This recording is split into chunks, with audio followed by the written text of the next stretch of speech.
Pastor Tommy here with another update and even an opportunity for you. If you remember, in one of my more recent updates, I talked to you about the fact that the relaunch of our church eventually will be like unto the launch of a new church plant, right? That's the metaphor that we're using. And the reason being is because things are going to be different, but also because of all the opportunities that it affords us to do things differently, to enfold more people, to bring more people in, to give people more of an idea of the vision and that kind of thing. And so remember, I asked you to go on to newhopekent.org and to go through the discovery class so that you can be part of a launch team that understands who the church is and what we're trying to do and where we're going, that kind of thing. And so the next step in that process is not just going to discover New Hope and learning all about the EPC and about New Hope and that kind of thing, but it's actually to start engaging. Right? So at this point in Washington, we're in phase 2. We were supposed to be in phase 3, I think, by July 14th. And as you know, things keep getting pushed back. And in phase 2, we are allowed to have in our homes, whoever lives in that home, plus 5 more individuals. Now, people interpret that 5 in different ways. What you hear from me and the church is 5 equals 5, right? 5 individuals is what's supposed to happen. And so we are beginning what we're calling a soft launch, or even just a launch of our home groups here at New Hope.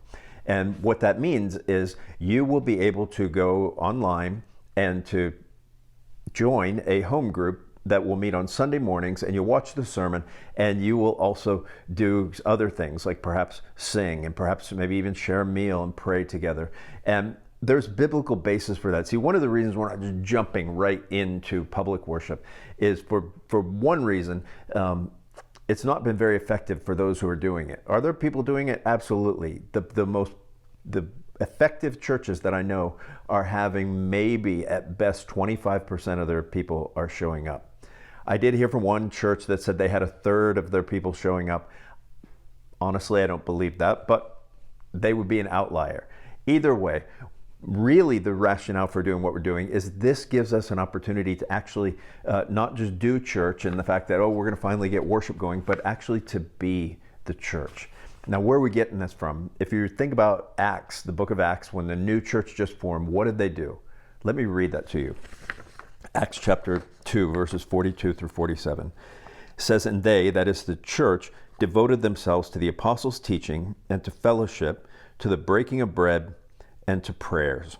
And awe came upon every soul, and many wonders and signs were being done through the apostles. And all who believed were together and had all things in common." So what's going on there? What did they do in the early church, right? Jesus had just ascended. He had reiterated the Great Commission that they're supposed to be reaching people with the gospel. And it said that this new church devoted themselves. In other words, they were very purposeful and intentional about 4 things. Right? The first thing that they were intentional about was the apostles' teaching. And in the New Testament, that's synonymous with the gospel, that Jesus had taught them. So they devoted themselves to studying the gospel, right? We do that. These home groups will do that. You'll watch a sermon and then engage with each other about the gospel. So that's number one. What's the second thing that they did? They broke bread together. And what do we mean by breaking bread together? Well, basically, they had meals together. They enjoyed each other. And now some cases that might have included the Lord's Supper. It depended on the context. The third thing, it's actually the second chronologically listed here, but is that they fellowshiped together. And this is different than sort of like having a donut and talking over coffee for a few minutes and just moving on. This is the kind of fellowship where you're actually involved with someone's life, that you actually know what's going on with them and you're concerned about them and they're concerned about you, and you're actually doing life together, if you will. And then the last thing that you see in this list is that they prayed together, right? So they listened to the apostles' teaching, they had fellowship, they broke bread together, and that they prayed together.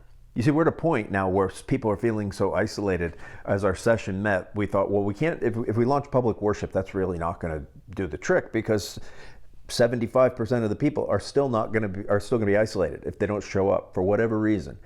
Our hope and goal here with the home groups is actually to get more than 25% engaged. In fact, to get all of you engaged if you're a member or attender of New Hope.